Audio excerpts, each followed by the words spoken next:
Hello everyone, I'd like to thank you for joining me for this Teklynx Labelview Batch Converter training webinar. Today we'll be going through the process of converting labels from a version of Labelview from previous to version 9 to a version of Labelview after version 9. So, for instance, for the purposes of this example, we'll be doing a conversion of labels created in version 8.6 of Labelview, and we're converting them so they can be used within the Labelview 2012 software. Now, because there's so many varieties of a conversion that are possible, say for instance a conversion from version 6 into version 10 or version 7 into version 9, because there's so many different varieties, for the purpose of this training we're going to focus solely on the 8 to 2012 conversion. But the process for all the other conversion types would be very, very similar. So just because I'm referring to a conversion process from version 8 to 2012, I don't want you to think that you can't do a conversion from, say, version 6 into version 10. Now, the catch to that is you cannot do a conversion from any version previous to version 6. So no version 4, no version 5. Unfortunately, it's just too old. We weren't able to build a converter that could go that far back.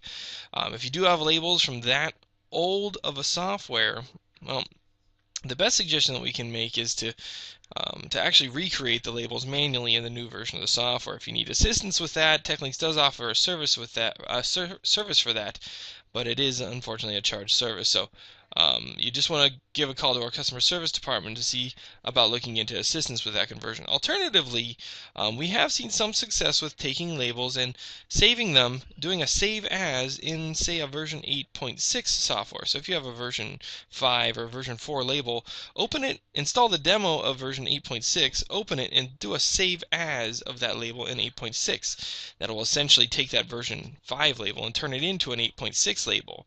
Once it's an 8.6 label, you'll be able to use it in the converter and bring it forward into, say, something like 2012. All right, well, that covered, I do want to just go ahead and start off by showing you exactly how we can launch the batch converter. The batch converter is, of course, available from the Start menu. If you click the Start menu, you can go to All Programs, and under All Programs, you're going to come down and find the Labelview, the new Teklynx Labelview 2012 in this case. And underneath that category, you'll see Labelview Converter. Now, if we click the Labelview Converter, it will launch. Sometimes it takes a second, especially if it's the first time launch. So if it is the first time you're launching the software, just give it a few seconds to load up, but eventually it should come up. Now, alternatively, if you have the Labelview software itself open, Labelview 2012 open, you can go to the Tools menu, and under the Tools menu, you'll also see a shortcut for the batch converter. It'll take you right to the same exact place. Okay, so this is the Labelview batch converter. Well, the batch converter is made up of basically 5 different tabs. You'll see across the top here a source, labels, destination, options, and processing. A batch conversion process is a relatively simple process. It consists of starting off by selecting the label files that you wish to convert. That is the source. Then you can go through and define specifically which labels you want to convert, be it 1 or 2 labels within a directory or all of the labels within a directory. That's the Labels tab.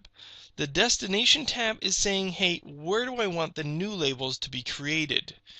And then there is an Options tab where we will talk about some of the granular features and granular options that you can define to help manage the conversion process. A lot of important details there we'll cover. And then, of course, the Processing tab, which is actually where the conversion of the labels takes place. Okay? So, now, it is a relatively simple process, but even though it is a simple process, I don't want anyone ever to assume that everything will go off flawlessly. You always want to keep your existing environment in place until you get through a conversion. It is a conversion process, so you want to make sure that you go through the process and make sure that everything that you converted convert successfully before you try to implement it. If you just assume everything's going to work out, of course, that's when something's going to go wrong. Now, the conversion process does have a fairly high success rate. It's usually in the high 90%. So it's got a very good track record for having a successful conversion when it's done properly. But again, it is a conversion process, so there's always a chance something could go wrong. So keep that in mind. Keep that existing environment in place until you do the conversion and until you know everything's working great. Test, retest, triple test the new environment before you decide to implement it. Okay, it's just a safe route to take. I'm not saying that you're going to run into problems. It's just a safe process to follow. Okay, so here we are on the source tab. The source tab is where we select, like I said, where we select where the label files are that we want to convert. Now you'll see there's a whole different variety of options here saying scan the existing label view folder. Existing label view folder is referring to the folder that it's basically the default folder for labels in the old version of the software. Excuse me. So what it'll do is it'll look at that original default folder and scan that default folder. If when you designed your labels you saved them to the default location that Labelview usually uses, that might be good enough for you. But if you tend to save in different locations, like on map network drives and anywhere, if you put it in your My Documents folder, if you put it on a different drive, you've got these different options to come through and pick and choose. Now I want to convert the samples directory. I'm going to use the Labelview samples directory from Labelview 8. Now what I could do is just choose the existing Labelview folder directory here, and it would scan the existing Labelview folder and automatically find those sample files because they're actually in the existing Labelview folder. But I want to show you the process of being able to pick a specific folder. So I'm going to say scan a selected folder here. If I choose scan a selected folder, you'll see it's got a path I can type into here, and you can type in the path if you choose to, but it's a little bit easier if you just click the browse button here.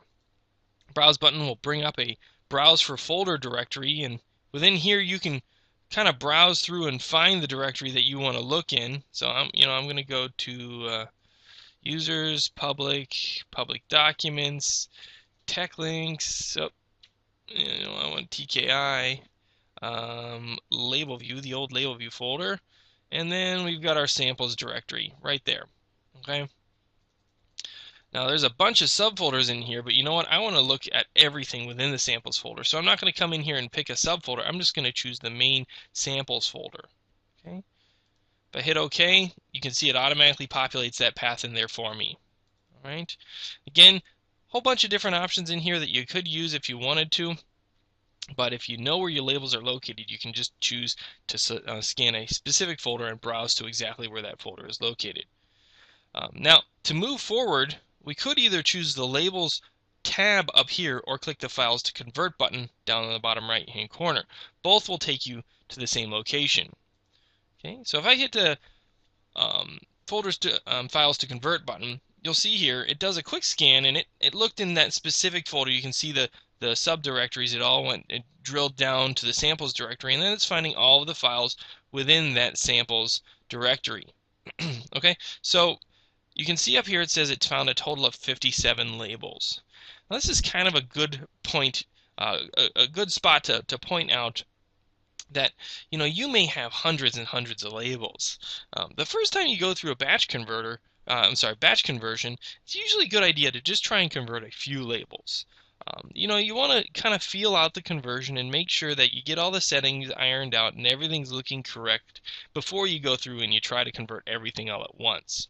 Okay, so you know what? It found 57 labels here, but I don't want to do all 57 of my labels because that could take a little while. I just want to see how everything works out to start out with. Okay, so I'm going to scroll down, and you know what? I don't need any of these compliant samples right now. I'm just going to uncheck that checkbox, and all of the subfolders under that compliant samples directory will be deselected.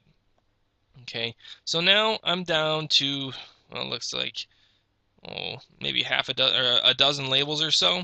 Okay, so we've got a dozen labels here ready to be converted. Now if I click on the Acme parts list here, you can see a little preview over here of the what that label looked like in version 8. And this is actually another spot. It's kind of value to point out that it's very important to have the old version of the software installed on the computer that you're doing the conversion. Now, if you have the ability to do this conversion on the computer that you actually used the old version on, it usually works out a little bit better because that old version's already set up, it already works, and the converter depends on a old version of the software that's going to work. That's where it's going to pull all its conversion details from. So if you have the ability to put this new software and this conversion this converter on the same computer that you used to print labels in the old version on, that will give you the best results. If you can't do that, that's fine, but it is important to at least install an older version of the software. Usually get the best performance if you download and install a demo copy of the Labelview 8.6 software. It's available on our website. Having that software installed will really give the batch converter the tools it needs to be able to do a successful conversion. If you are doing it on a different computer, there are a number of dependent files and things like that that you may need to copy over, which we'll cover in a few minutes here. But the important thing to note here is that having the old software available will really help with the conversion process. Okay, right now it's opening a preview of what this label looked like in the version 8 software. If we didn't have the version 8 software installed, it wouldn't be able to let us know what this preview would look like. So that's where this is that's where the value of having that old version installed comes from. Okay, so we came through and selected the labels that we needed. There are some filter options here and change view options. If you have passwords, you can actually specify passwords right here so that it'll input the passwords before it does the conversion to make sure that it has the permission it needs. But I don't have any passwords, so I don't need to worry about that. Okay, I'm going to hit the next option, destination, or then again the destination option down here. Destination is now choosing where the new label files, the new converted label files, are going to be created. Now by default it's selected to say save converted labels into their original folder and overwrite the current labels and create a backup of them. So basically what it's saying is we're going to take the old files, rename them to have a different backup extension, and then we're going to create new labels with the same name as the old label in the exact same location. Now, that is one option, but to be totally honest, I don't really recommend it. The reason I don't recommend it is because if something goes wrong, it now has basically eliminated those old version labels. They're still there, but they have a different extension. And if you have dozens and dozens of labels, if you needed to do a conversion again, you'd have to go through and rename all of the extensions on those old files. So while this is convenient if everything goes successfully, just as a little extra insurance, I usually recommend not overwriting your old files and actually choosing a new directory to put them in. Okay, you can say, the new 2012 folder. That's fine, you can do that if you want, but usually what I do is actually create a new dedicated folder for my Labelview 2012 files to be created in. Since I created a specific dedicated folder for this, I can choose a specific selected folder and browse to where that folder is located. I put it right on my desktop, and it's called, where is it, Samples for Labelview 2012. Okay. And you notice there's a checkbox here that says Keep Subfolder Structure. Now what that means is when it does the conversion, there's subfolders in the directory. I should say there may be subfolders in the directory that I selected. If you choose this checkbox, it's going to retain that structure when it converts. It's usually a good idea to keep that in place, just so that if you had a specific organization before, you'll have that same organization afterward. Okay. So once we've chosen where it's going to go, we can move on over to the Options tab. The Options tab is actually probably one of the most important aspects of the conversion process, and this is what people tend to kind of jump past because they don't think it's all that important. Skipping this step will be the root cause of most troubles that people have. Okay, The first option in here is what's known as the location of linked files. Now, in the version 8 software, the software depended very heavily on linked files. Things like images, text files, counters, things like that. It needed to know where these linked or external files were located in order for it to work, in order for it to pull in those fields.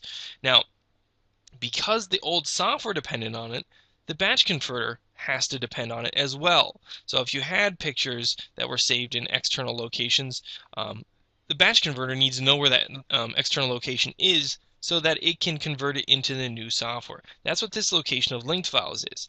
Now, if you click on this location of linked files, you're going to see a list of file locations.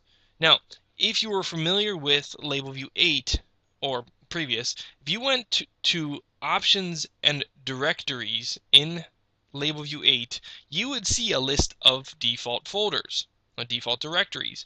These are those default directories that you're seeing right here.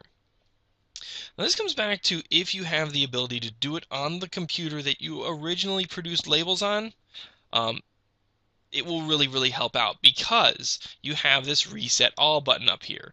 If you hit the reset all button, what it's going to do is it's going to look at the version 8 or version 7 software, whatever you might have, and say, hey, how is that currently configured? Where is the version 8 software looking for its picture files, its accumulator files, its pick lists, its text files? Where is that software looking? And if that software is working correctly right now, then it's looking in the right spot. So then it pulls that information in and automatically fills these fields. Now, if you can't do it on the original computer, that's fine. However, if you're using these types of files, you will need to copy them over to the new computer and then manually define where those locations are. Okay, there's a browse button here, so you don't have to type in the location. You can actually browse to the location, but you do need to define specifically where each one of these locations are. If you don't have pictures, if you don't have text files, if you don't have databases, that's fine. You don't need to worry about it. But if you're not sure if you're using those, then you want to track down and find out. Go to your old software and look at how it was looking. Look at where it was looking. Copy those files over and make sure this batch converter knows where those files are located, because if it doesn't, you're not going to get a successful conversion. Now there's a checkbox down here on the bottom left-hand corner that says copy all dependent files before conversion. What this means is that when it converts, it's going to copy all of these files over to the new locations before it starts converting the labels.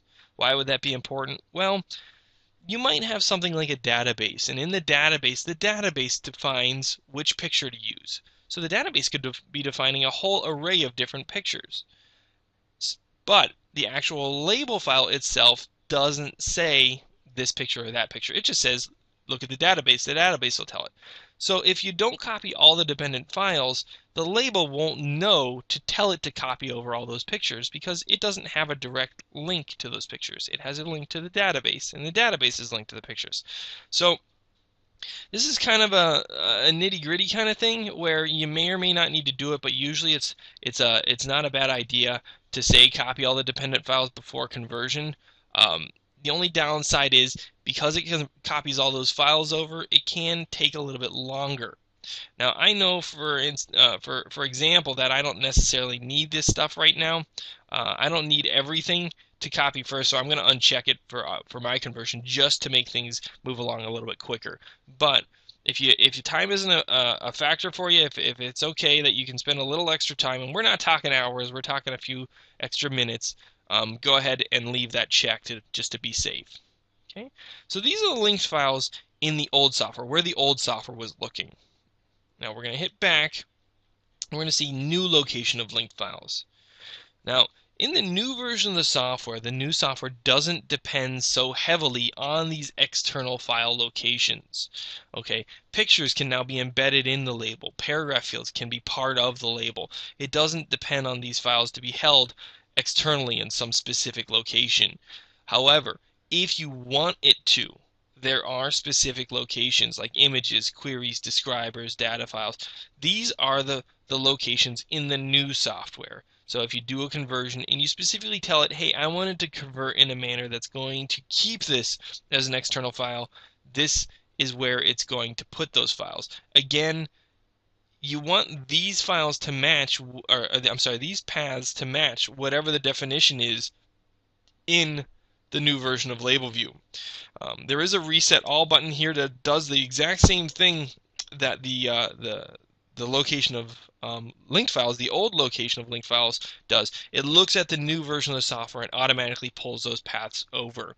You don't usually want to change these manually unless you know you're going to plan on going into the software and changing the software at a later date to match the paths that you define here. You kind of always want this to match the software. Otherwise, when you do the conversion, it might put files in locations that you define, but then the software doesn't know to look in those locations. So hitting the reset all button here really is kind of a good idea because it'll make sure everything gets put in the right location for the purposes of the software.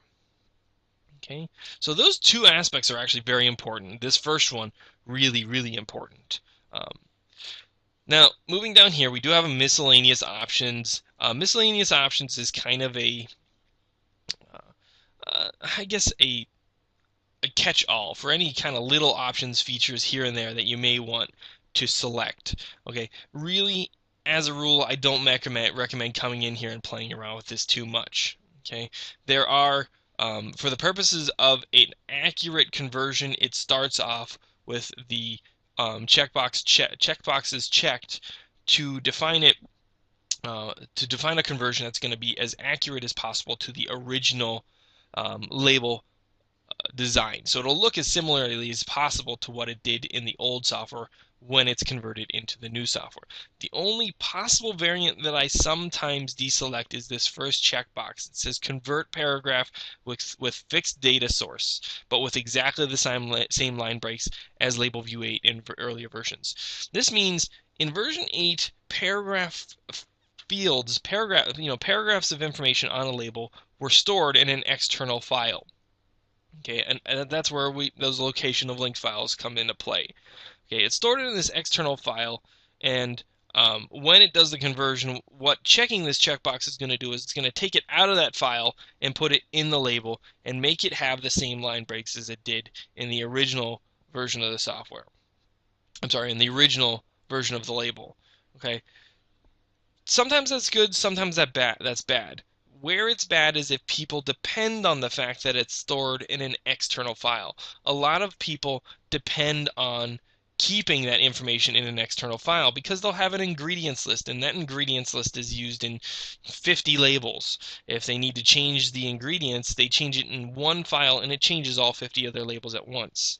If you check this checkbox, it's going to stop using that external file, and they would have to change it in each and every individual label file. So this is the one checkbox I sometimes uncheck because it gives more of a similar feel to the way it was in the older versions of the software. Okay. Other options, again, you can pick and choose. There's features in here for how it's going to convert, missing printers if it's going to install missing printer drivers. Show warnings if it's a Windows printer driver because it can't convert Windows drivers. It can only convert R drivers. But really, as a rule, most of these you kind of want to leave the way they are. Okay. Last but not least is a messages option. Now the messages option is an area where you can come in and choose what error messages should be important and what messages should just be notifications or warnings or actually listed as errors. This is where you can come through and really get specific about what does and does not constitute an issue as far as you're concerned. Now, there are specific messaging strengths that you can choose from, either strong, moderate, or weak, meaning strong, it's going to be really strict. Even little things are going to show up as actual errors and prevent the conversion. A moderate is just kind of a mid-level, and then weak says, hey, I want it to convert even if there's some small problems here and there. It starts off, I think, as moderate. If you want to go to weak, you can choose it. If you want to go to strong, you can choose that there. It'll just automatically go through. Otherwise, you can come through and pick and choose if you want to actually change something manually. Okay. All right, so those are all of the conversion options. This is, again, a very, very important screen, so it's important to go through these and make sure that you're addressing any options that you need to address. But once this is covered, we've covered all the bases. We've chosen where they come from with the sources, which specific labels we want to convert, where we want to send them to, and then the options that are related to it. The last step is, of course, going to the Processing tab.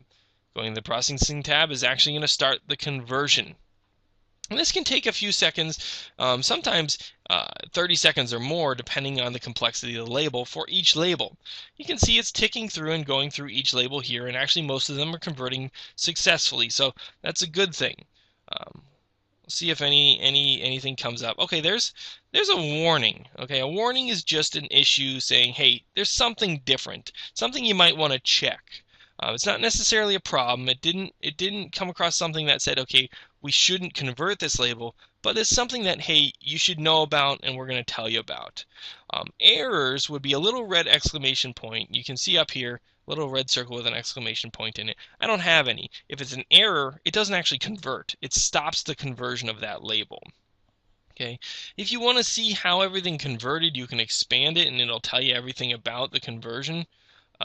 It does say that printer settings are converted from native printer from a native printer and will be converted to limited or default. Native printers existed in the old software. Now the only thing that really exists is what used to be known as extended drivers, so it has to convert it into that extended driver. That's all that's saying.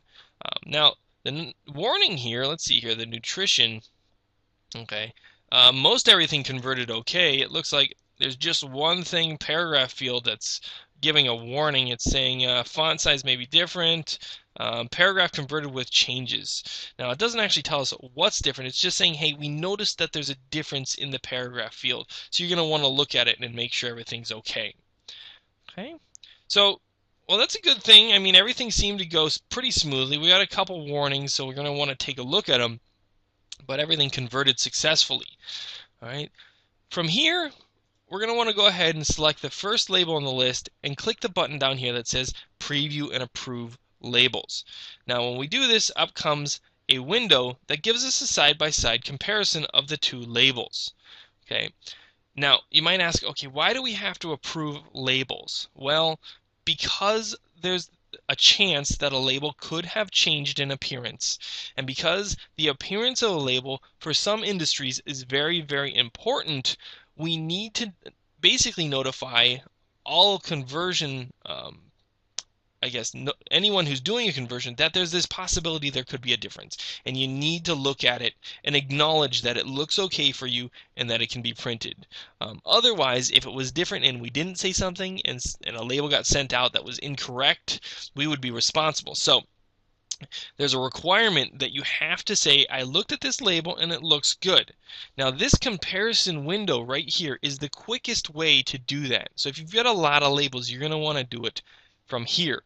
You can see a side-by-side. Left side is the original version 8 label. Right side is the newly converted 2012 label. And you can look at them. They look fairly similar. Now, there is a little bit of font difference. In some cases, that has to do with the conversion of the printer. It's a different printer driver, so it's selecting a different font, or it's displaying a font a little bit differently. If it looks okay, if that's all right, you can approve it. If not, you can always hit the edit button and go in and change things if you need to. This one looks okay, so I'm going to approve it. That one looks, looks like the barcode's a little different, but it looks okay. Hit approve. Now, you might see things here and there where it looks different, like here you see a little box, here you see an actual picture. This is just a difference in the way that it displayed in version 8 versus version 2012. It's actually doing it correctly. It's just a difference in the way it looks, and it's showing you how it's going to look in a new version versus the old version. Realistically, this is actually the same thing. So, still approving. See if we can get through. Again, you see different results here. It's just because of the way it's handling in this case, this is what is it called? A when printed field. And when printed fields used to use these A, B, C, D, E, F, G placeholders, and now they actually have content whenever possible. So Even though it looks a little different, it is still converted in the same form. Same thing here. Same thing there. You know, we're just kind of ticking through. Okay, here's one that has a warning. You can see here it's saying there is a warning, and this is the one I think that said there was a problem or a change to the paragraph field. And you can see there is actually it's slightly different line breaks.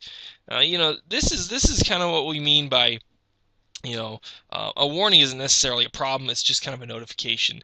You know, it is different, but you know, for my purposes, this isn't something that's actually a problem. It's just a real minor change. So it's okay. I can just say, you know what, that's fine. Approve that. Same thing here. Looking good. Everything's looking pretty good here. So, I mean, you can kind of tick through and just approve and approve and approve. And if everything's looking like it's going okay, you can just hit approve really quickly and just get through everything. Okay, we do see a difference here. Okay, it says, you know, label group demonstrates how to accumulate significantly different font size here. Now, this is kind of what we're saying, that a good success rate, but every once in a while you'll come across something that isn't quite right. And that's where you can hit this edit button. Okay, hitting the edit button is going to go ahead and launch Labelview 2012 for me. Okay, it's going to say, hey, this label hasn't been approved yet. That's okay, I know that. That's why I'm launching it.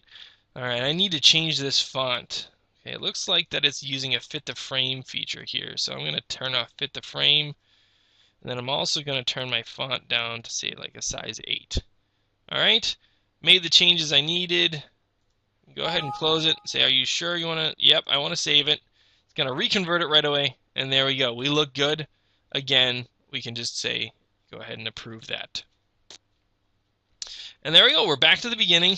This has already been approved, so I can't approve it anymore. We're done approving all our labels. I can hit close, and you see little green check marks next to each label. And that's it. We've now gone through all of our labels. Our labels are converted, and they're ready to be used in the new version of the software. If I were to bring up, let's see here on my desktop, where is that file? Samples. There you go. You can see all of the label files that I just converted ready for use. All right, it does create a BAK file and an LBAL file. BAK file is kind of a backup just in case you make a change here and you didn't realize you wanted to make the change, just still the backup of the old file. Right? So that's it. That is going through a successful conversion of the label designs. You know, I went through and just did a few labels at this point, and that's kind of what we were saying before. I just did a few. Everything went pretty good here. You know, I know all my settings are good, so I can jump back to the source tab, rescan, and select all of my label files. And when I do all my label files, all the settings will be set up for me already the way I want them to be, and I can get back over to this processing tab and convert all of the remaining labels. Now, you know, if you have hundreds of labels, you saw it takes a couple seconds per label. So it can sometimes, if you got a lot of labels, it can take an hour or two, or even more, depending on how many labels we're talking about. And then the process of approving each label is quickest done right through this preview and approve button. So you know, it is a process. There is several steps involved with this, so you're going to want to, you know, take your time, make sure that you're going through, checking all the settings, and designating enough time for this conversion process to take place. This is where we come back and we say, you know, make sure that you are, you know, keeping that old version, that old system in place, in operating until you get through this conversion process and you make sure that everything came through the way you wanted it to. So, all right, so lots of information covered there. You know, we did go through, again, just to recap, covering where the files are coming from, which labels specifically we need, where the labels are going to, checking the specific settings, location of linked files, and some specific settings. Very important. Remember that part. And then, of course, the processing tab, which means convert those labels. So I can then go in and preview and approve each one of those labels. So, all right. that is the batch label converter process. One little thing that I do want to point out is that, there is this Labelview batch converter does allow you to convert from Labelview, say Labelview 8 into Labelview 2012, but it also exists and allows you to convert from, say, Labelview 8 into CodeSoft 2012. So the Labelview batch converter is not just into Labelview, it's actually into CodeSoft as well. But the process for converting into Labelview as well as converting into CodeSoft is exactly the same. So everything that you just learned here can be applied if you were doing a conversion into the CodeSoft software instead of a conversion into the Labelview software. So, all right, great. Well, I hope this was helpful. I hope that it gives you a better idea of the specific process that you want to follow, and to prepare a little bit, and keep in mind that you want to keep that old environment in place until you know that you get through this process and everything looks successful. So, I want to thank everyone for joining me, and everyone have a wonderful day. Thank you very much.